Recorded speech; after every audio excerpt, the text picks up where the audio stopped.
The Irish National War Memorial Gardens is an Irish war memorial located in Dublin, dedicated to the memory of 49,400 Irish soldiers who gave their lives in the Great War. During this war, over 300,000 Irishmen served in all armies. The Memorial Gardens also commemorates all other Irish men and women who at the time served, fought and died in Irish regiments of the Allied armies.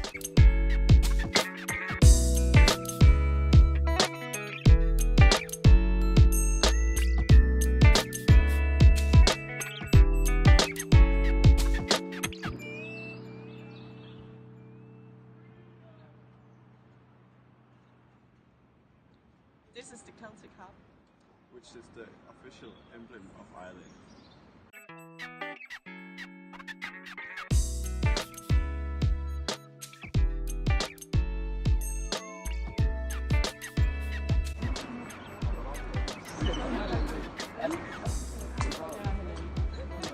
The Garden of Remembrance is the memorial garden for those who dedicated their lives to Irish freedom.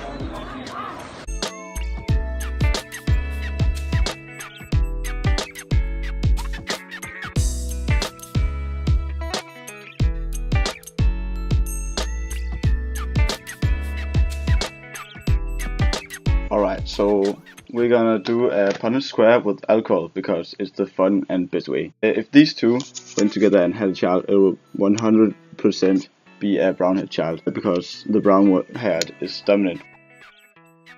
But if these two went together and had a child, it will also be a brown haired child because the brown hair is dominant. But if we pair these two, if they had a child, it will be a red-haired child because they are both recessive.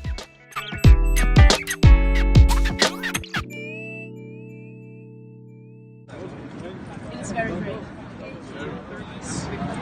This is a monument for the victims of the potato famine.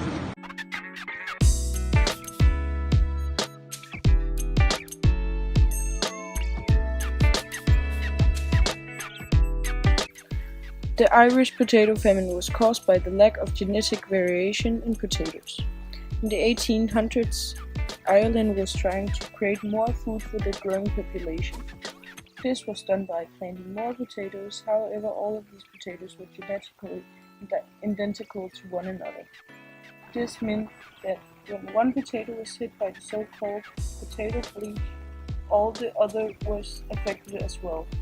Later, a theory has suggested that populations with low genetic variation are more vulnerable to environmental change. The famine caused approximately 1 million deaths and led to another million people immigrant from Ireland in hopes of finding a better life.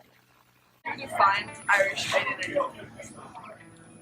Like, is there anything in specific that's very Irish that also other people can relate to that is very Irish? That's a very difficult question because these days we're all European or we're all Western. Probably our sense of humour, our individual identity outside of the European context. So we're very funny, but at the same time, we're fiercely loyal. What's your favorite part about being Irish? Wherever I go, the minute I say I'm Irish, everyone just kind of goes, yeah! You know, just like, yeah! You know, it's like, I always said it was from Dublin, but you're Irish! You know, it's like, wow, like I'm Irish. Yeah. It's like I brought a party with me just by being Irish. Yeah. Is the Irish history something you learn a lot about in school? I think it's a very Not really. We learn about elements of it.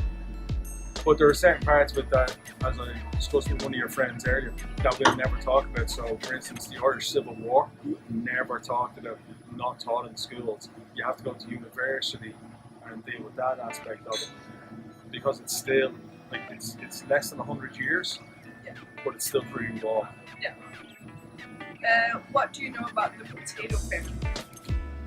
Well, there were 7. Alright. Everyone always talks about the Great Famine. Yes. A friend of mine did a dissertation in college about it, and the history he did on it. The research we put into it was shocking.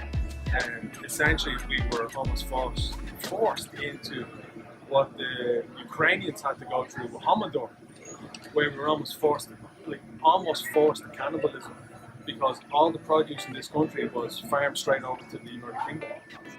You know? Would you consider Irish people open-minded? No. Not?